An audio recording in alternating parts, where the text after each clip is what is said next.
Welcome everybody to the National Reentry Network for Returning Citizens Black Table Talk. And today we got a few men in here, important men that is. We're going to be speaking a little bit about advocacy. And to my left, I have Mr. Jonah Smith. To my right, I have Mr. Foster. And to my direct middle, in front of me, we have our CEO, Mr. Courtney Stewart. I myself am Travis Register, and we're going to dive right off into it with Mr. Jonah and the question that we had. Hi, yes, Mr. Stewart. I'd be interested to know, as I'm sure the audience would as well, to hear about your contact and your interest with the legal advocacy community for returning citizens. How did you get involved? Yeah, that's a that's a good question. Good to be here with you all. Thank you for inviting me. My involvement with the advocacy part of supporting returning citizens actually started with an organization that I founded called Mentoring Works Too. So we was mentoring 7 to 17-year-olds in the city. Primarily, dealing with the high impact youth, the more serious youth, especially those who were not going to school, who were kind of hanging in the street, and they were more at risk, of going to prison or getting locked up or being introduced to the system itself. And we had a nice little setup for police department in the 3rd district, and that setup was instead of taking the kids to the police station, they would bring them to us, or they would allow us to come to the scene of an incident, something that happened. Yeah. They could have broke a window, or they could have, did something mischievous at one of the public schools or something like that. But instead of them going to the police station, they would bring them to us, and we would give them an opportunity to get involved in that program. So kind of stemmed from that because that was working out for a while, and then, things started heating up in the city. A lot of crime started kicking off. And so instead of, so it started getting a little harder to get them to bring them to us. We obviously had to go and visit them at the courthouse, and to see if the judge would release them in our custody in many instances. But, so that didn't happen. And we started seeing that we had to get more involved with advocating for people in the criminal legal system. And, out of that came the National Reentry Network for Returning Citizens. So there were, the judges were actually, and you noticed this, were beginning to return fewer and fewer individuals into your hands, delivering fewer and fewer into your hands. Did you figure out the reason behind that?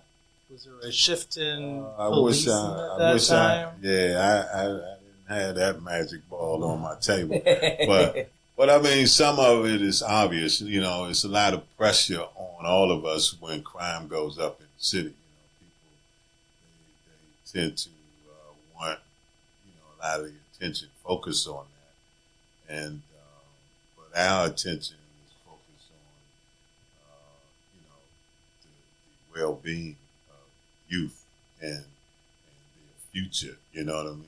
And not destroying their future, by introducing them to the criminal legal system, so that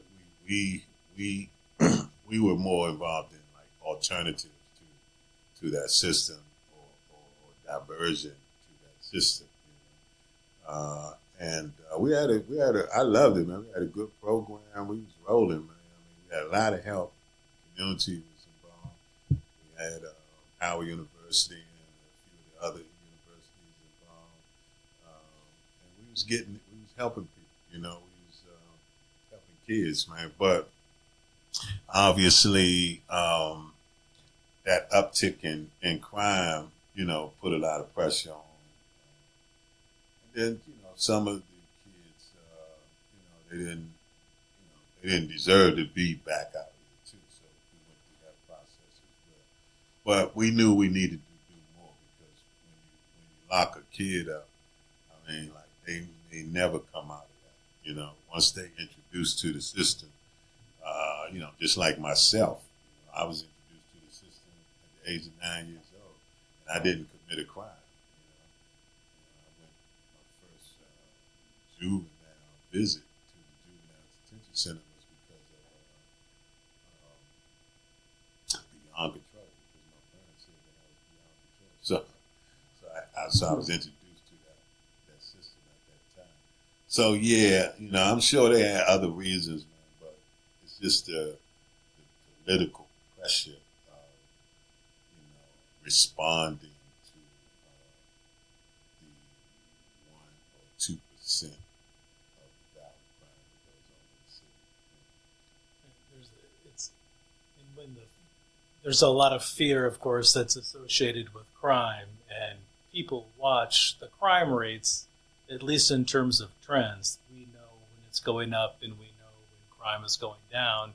And when crime is going up, there is that political pressure that individuals and businesses place on the political class to get tough with criminals. And it seems like we don't get very creative when we start thinking of what to do with the returning citizen community or the incarcerated population as well.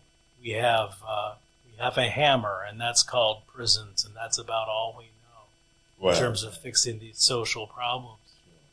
Get scared of crime. Absolutely. Is that the pattern? Well, I mean, a lot of it has become, once people get away with the pay to play and all the other games that people play, when they get away with this stuff for periods, of time, then it kind of it gets to a point where people forget about it. That people are not thinking about it. And so when you look at how a lot of the criminal legal system plays out in the beginning through the school to prison pipeline, that's what we were there for. We were trying to stop that. We were trying to use alternatives to that, or coming up with diversion programs to cycling people in the system like that. But you got to look at the how the political scene in the city at the time was set up, and so it was more around the Revitalization Act and locking people up, punishing people, and things like that. So that kind of is the public safety, rule of thumb, so to speak. So yeah, we didn't like it, and we did what we could to advocate for people entering into the criminal legal system. So in this chapter, where we're focused more on returning citizens, in what ways do you offer a helping hand to returning citizens at the National Reentry Network? Yeah, so I'm a returning citizen, and so that's the first way, okay? Because I've been there, done that. I've been to many of the places, that most of us end up at, whether it's homelessness, whether it's drug use, alcohol use, whether it's trauma, whether it's victim, whether it's victimizing. I mean, I've experienced all of that. So, but coming home from prison in 1985, when I was released from Lord Reformatory, I was ready to do something different, because I had spent a lot of my childhood in institutions, so I was pretty much ready in '85 when I came home. And so that's what I did. I started to pay attention to what was really going on, and I was able to get my life together. And you know, I got cleaned up really, really good. So let me ask you this. You know, we talk about advocacy, but a lot of people out there and our listeners probably don't know what advocacy is. So define it in your words what advocacy is. Yeah, advocacy is change. Man. It's fighting for the change that you want to see. You know what I mean? Like when you look at reentry in particular, when you look at the criminal legal system and everything that comes with it, we have needs because of us relying and being involved in that system, and the only way that our needs are going to be met is that we're going to have to fight for the things that we really, really want and need. It's just like we've done the asking. We've already had our period of asking. Mm-hmm. We've even had our period of, begging. We've done that too. But we're at a place now that we really need to demand what it is that we need and want to fulfill, our lives after coming out of the prison industrial complex. So, and the only way we're going to be able to do that is show up as experienced members and advocate for the change that we want to see. So, yeah. And to kind of chime in on that, when we talk about advocacy and making a change, one of the biggest barriers, as we all know, to that advocacy is coming home, trying to find a job, right? Mm-hmm. And the barriers to that. What is that we can do to kind of advocate at the local level to say this has got to stop? You can't treat returning citizens differently. Yeah, I think a lot of what we have to do, and I'm going to say this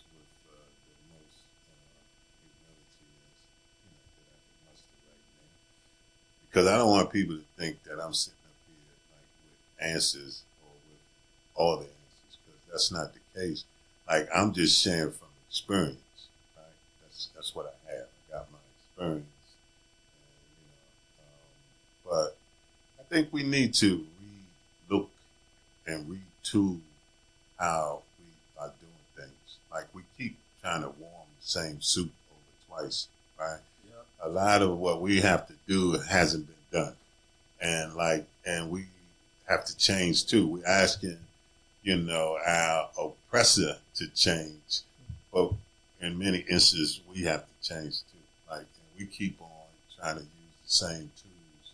It's not working, you know what I mean? And so we got to put ourselves in a position where we're working hard at changing. I think so. That's what you get from the National Reentry Network. Like we're not, we're doing a few things different, and we're kind of being like quiet about it. It's not like something that we need to go and shout out from the rooftops or anything. It's really just about action. Like, we just need to do what we say we're going to do, and we can let the chips fall where they may. And sometimes they don't fall in our favor. They don't. We get criticized sometimes. Sometimes, especially me. A lot of people they may have an issue with how we do things, but we respect. We respectable, and we just holding the line when it comes to advocacy, because we understand that there's no. We have to do it ourselves. So, like I said, we can demand it, but we need to be building it at the same time. I read up and seen that in Washington, D.C., there's 14,720 nonprofits in the city. over $75 billion is being funded to these nonprofits. The National Reentry Network for Returning Citizens has been around for 13 years. Yes. And all these other nonprofits that's around have came and gone. What's the recipe? Yeah, I think that's a good question, right? Now, I'm going to tell you what I feel like the recipe is we were a volunteer organization for 6 years. So I think that's really the advantage that we have. Like, we didn't become a nonprofit until 2016, so, but those prior 6 years, we were visible in the community. Man. We were working with no money, or my money. Okay. That was just the way it was, right? And, but we were able to kind of do, some things. We got voting rights at the jail. We got the voting machine in the jail. We did a lot of community visualization. Transparency, talking to people in the community about our stories and our journey. A little bit about what's going on in the criminal legal system that they may or may not know. We used to set up at the metro stations back then to have conversations, with the community, catching people going in the metro, catching them coming off the metro. And so I think that gave us an edge because you have to learn what it is that you're trying to change. You got to understand, like, how you going to do this? Like, are you knowledgeable? Do you understand the law? Do you know the law? What is it that you want to really, really change? And then you got to know the history, So there's a lot of work and a lot of homework that you have to do. And I think the fact that we were a volunteer organization, it gave us an opportunity to do that. And we didn't have to answer to anybody.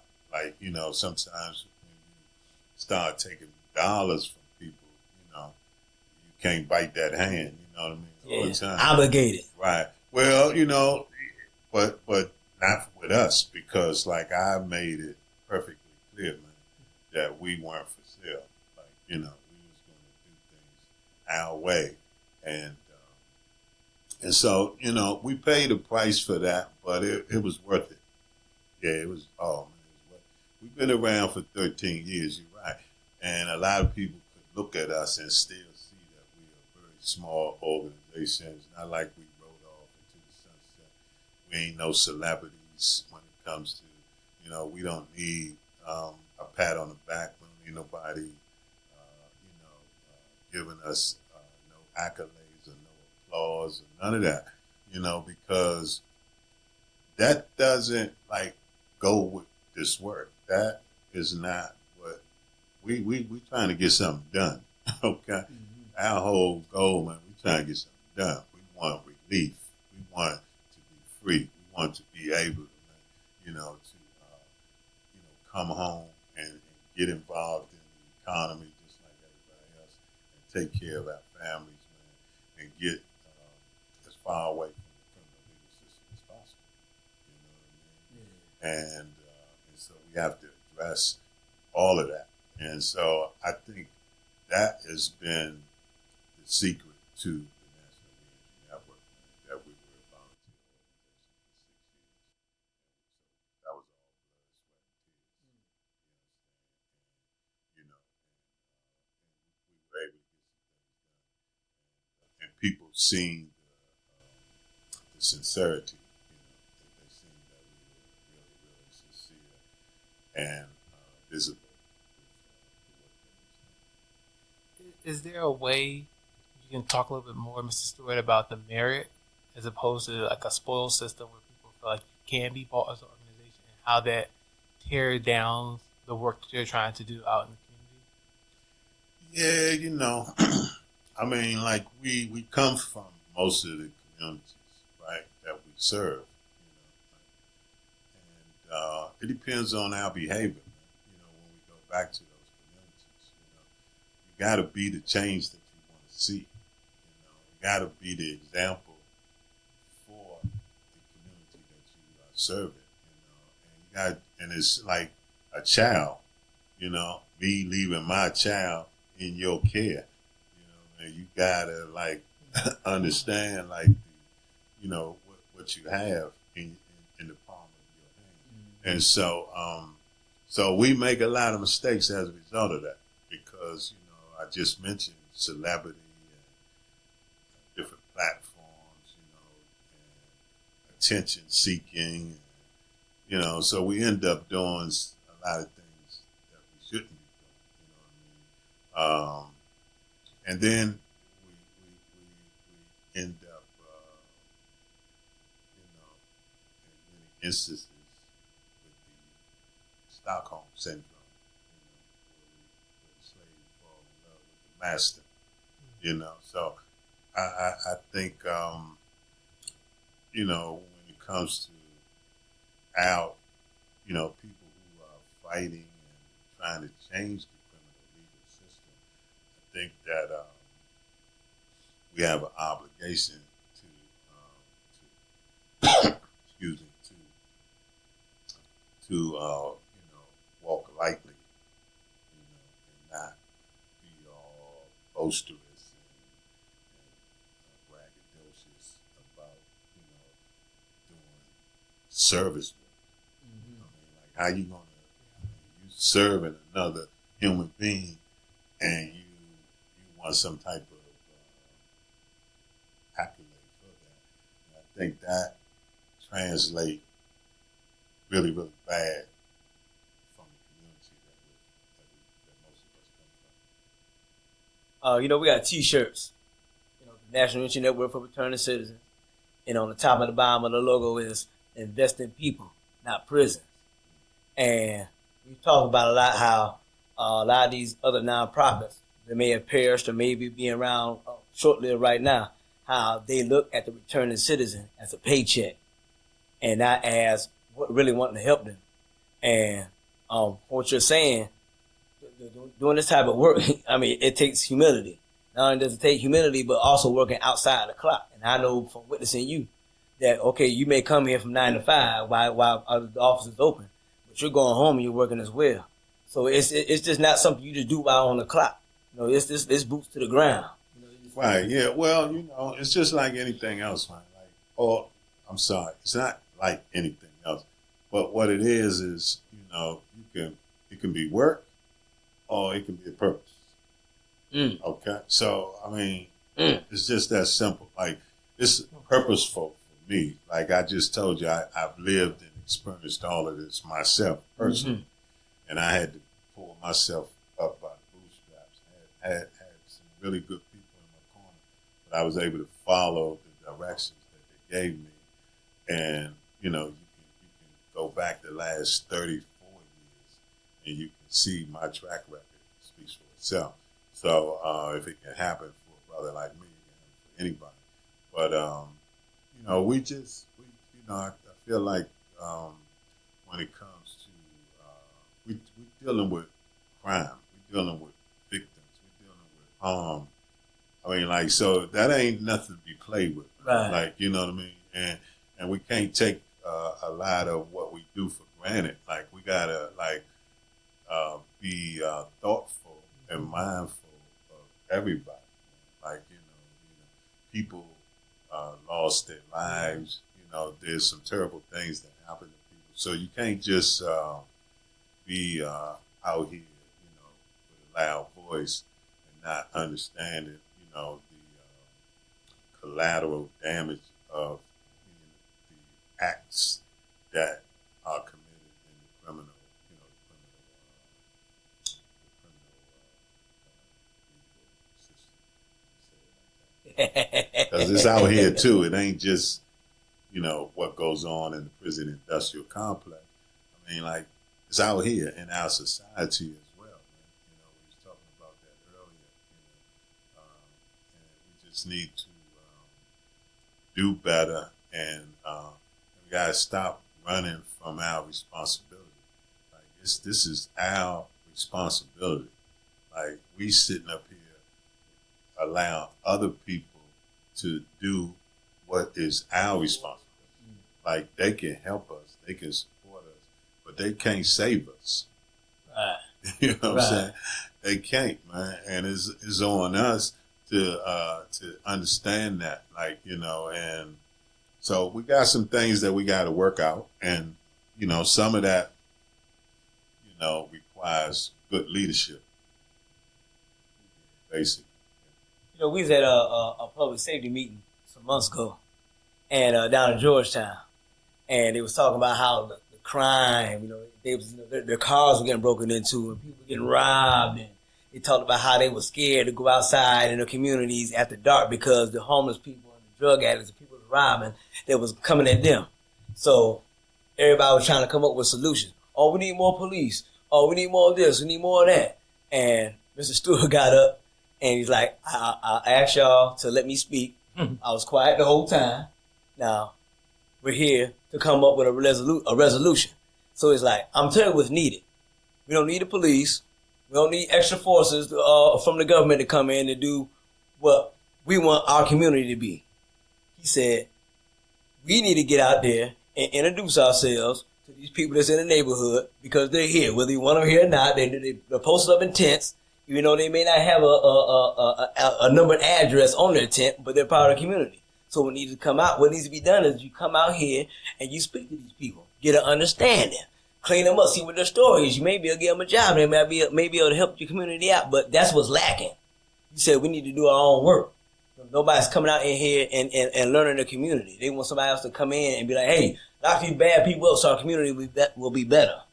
So yeah, well, I was going to ask you, so based on what Mr. Register said, that seems like we need a grassroots movement. Can you speak about that? Yeah, well, and here's the thing, man.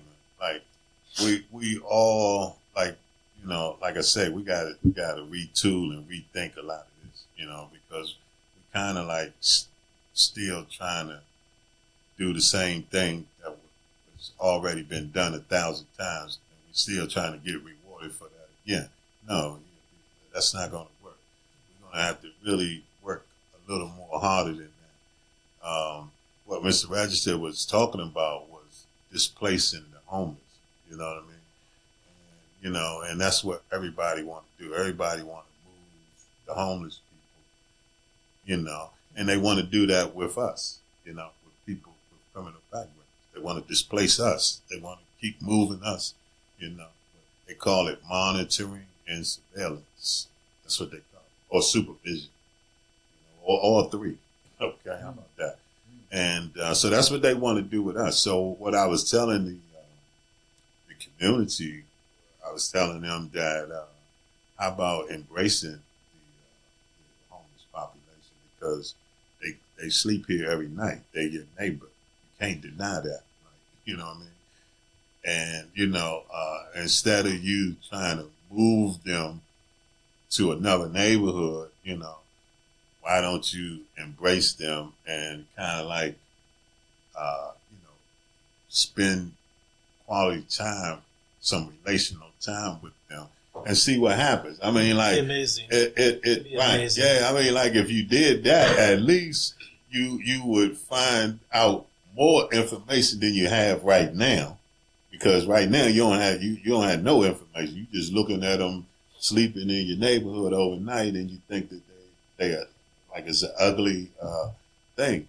But nah, man, you know, we got to stop all that, man. That stuff comes from what do you call it? You know, when you think of something bad about a person.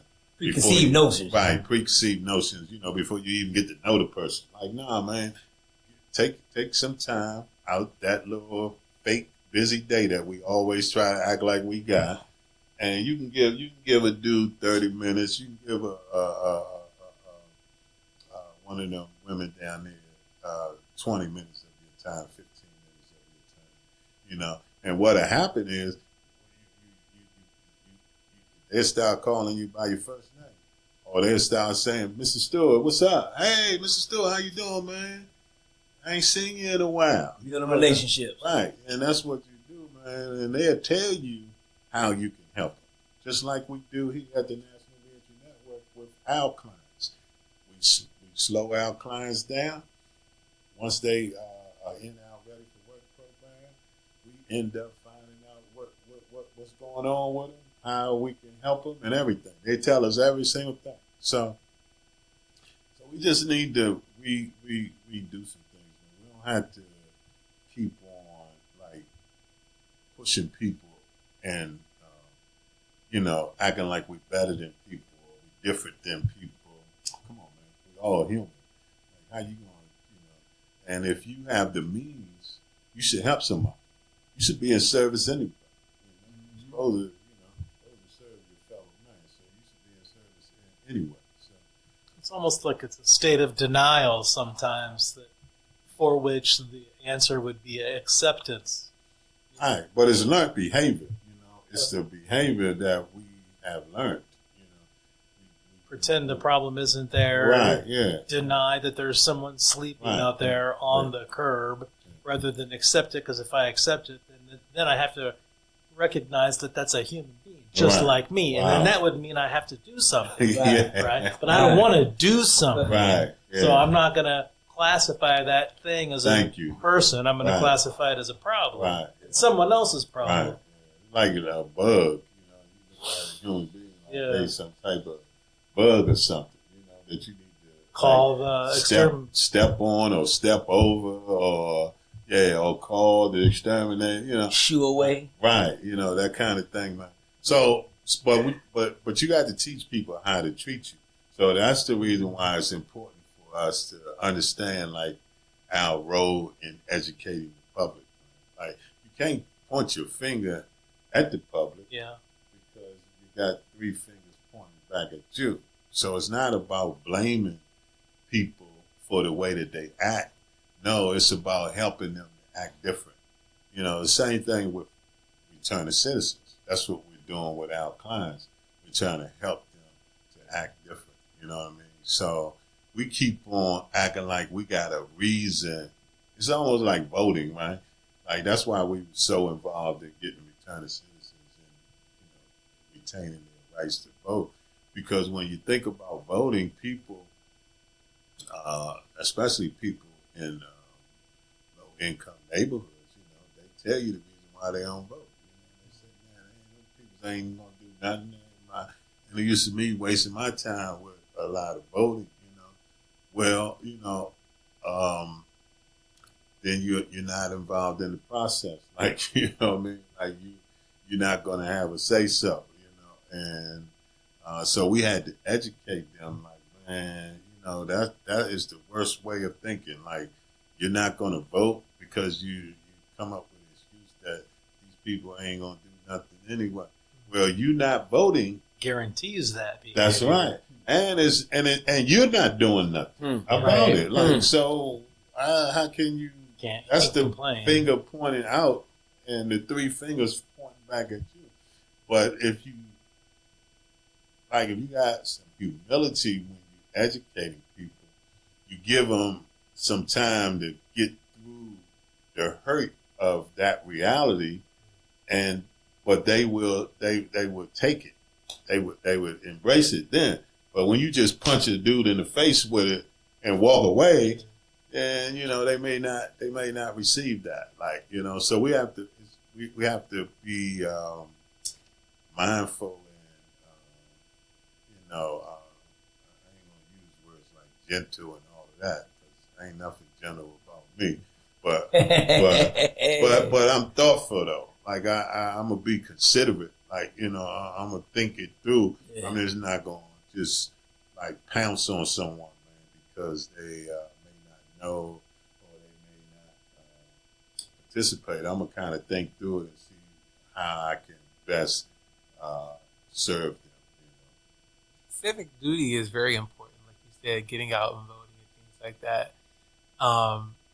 How would you say showing up and being consistent is important to fulfilling your civic duty of voting? Yeah, well, I'm gonna tell you, I'm a showing up and being consistent person, man. Showing up is everything. I used to when we named the nonprofit that I had called Mentoring Works too. It was named after one of the charter schools in D.C., which was Young America's Works Public Charter School. And is a good friend of mine that ran that school, and the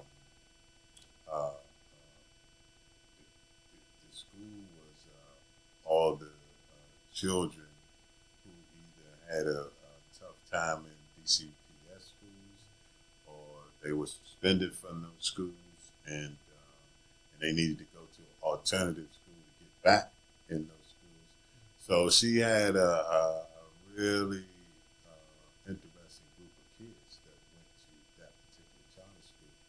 And we used to be involved, us and other groups used to be involved in supporting those kids, giving them the most support that we could give them. And part of that was, showing them the history of civil rights and voting rights, and how we, went from counting jelly beans in a jar, to not being involved at all.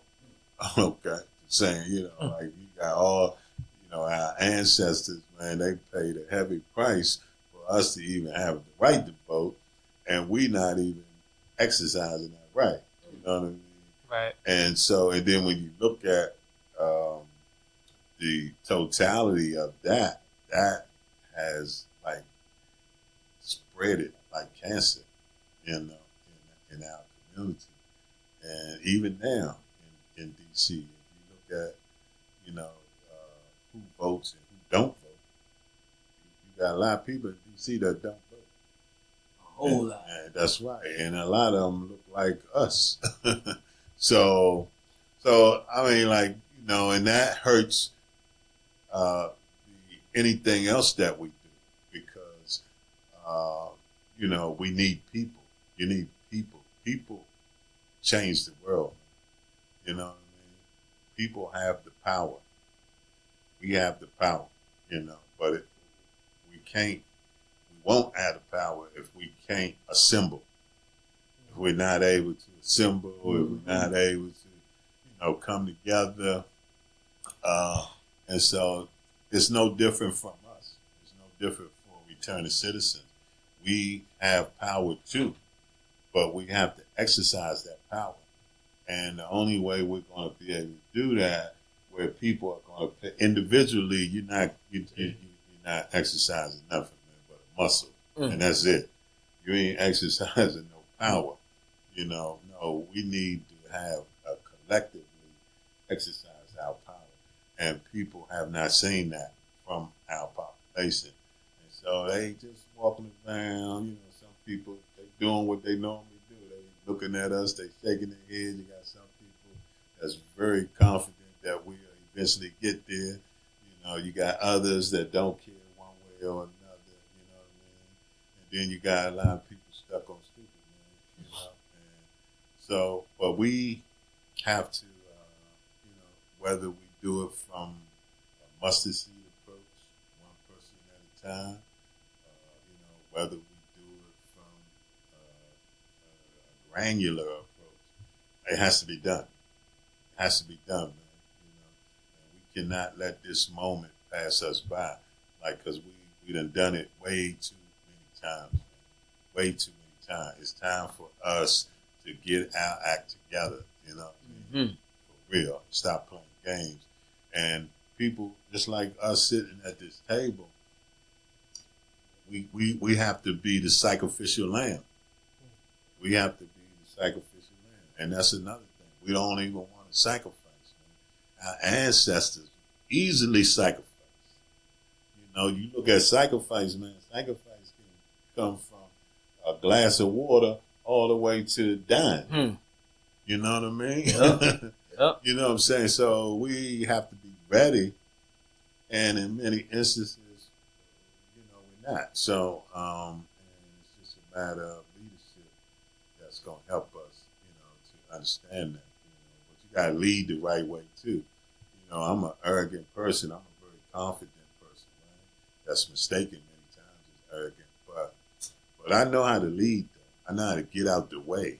I know how to get out of my own way, and I know how to get out of you all's way too. You know what I mean? So I don't have to be a dictator. I don't have to be, the buck doesn't have to stop with me. So we'll see. We got some things to do. I mean, this podcast, man. I'm hoping that this really opens up. The Black Table Talk itself was a physical book that we started. I think it's been like 6 years now that we introduced the Black Table Talk, and we came up with the Black Table Talk because we wanted to talk about our issues from a family and a community perspective. So we wanted to dive a little deeper into like what we're doing and what we're going through. You know what I mean? And we did it, and we wanted to tell it like it is too. We wasn't going to sugarcoat it or anything. Right. It was going to be, and that's how it started out. We started out, man. I was cursing on that joint. You can see where I was, but I still was like forthright, but I wasn't holding no punches, man. I was really serious about getting it, and so that's how we got started. We started at that pace. And this is where we at, and this is where we've been at. We still there. I still would curse right today, if I get angry enough. But I got smarter with some more words. I got some replacement words for that now. So, you know what I mean? But we still tell it like it is in Black Table Talk. We still, because ain't no use you trying to sugarcoat nothing. Like all of us are at fault. See, this is the problem. Everybody is at fault. We all responsible for each other. Simple as that. Whether it's good, bad, or indifferent, we are all responsible. And so when you accept that responsibility, then when you go out this building, me and Mr. Smith was just out the building, and a guy walked up on us talking the way that he talked. It was crazy language to us, but it ain't crazy language to him. It's the best he can do. And he might be stuck. He might be just stuck in that vacuum where he is doing that until he can come out of it. But in the meantime, it's up to us to pour some love on the guy, man. You can't get away. You can't act like he a disease. Right. Come on, man. No. Listen to him, slow down. He interrupted us. We were talking, but no, we stopped talking. We let him get his little 2 cents off, and when he was done, he was respectful. Very respectful. That was the thing. He was respectful. You know what I mean? And he remembered me. He talked about meeting me and before, and I gave him a rendition of what happened between me and him, and he acknowledged it. And then he said, "You know what? Thank you, sir. Good to see you again." And he left. I mean, man, you that's what you do with us, with people, with humans. You treat them like a human. Right. Right. You know what I mean? And you'd be surprised at what you'll get in return. You know what I mean? And that's healing. That's helping a person to heal. Rather than keep scarring the person. Every time you acknowledge that other as an individual like yourself, I think you're contributing to the healing of that other person. Absolutely. And your own self, probably. Yeah. Man, that's where it comes. That's where it started at with me. I told you, once I got me together, man, I was able to understand what's really going on out here. So yeah, that's a good question. All right, man. Guess what? Our time is up. We had a powerful interaction about advocacy, and what our CEO, Mr. Courtney Stewart, has been doing, from back then up to now, still holding strong with that staying power. Us at the National Reentry Network for Returning Citizens, this is that Black Table Talk. There's a lot of other Black Table Talks out there, but we are the National Reentry Network for Returning Citizens, Black Table Talk. We hope that y'all enjoyed us, and we're going to sign out. But we're never signing off because there's always work to do with us. Y'all do good.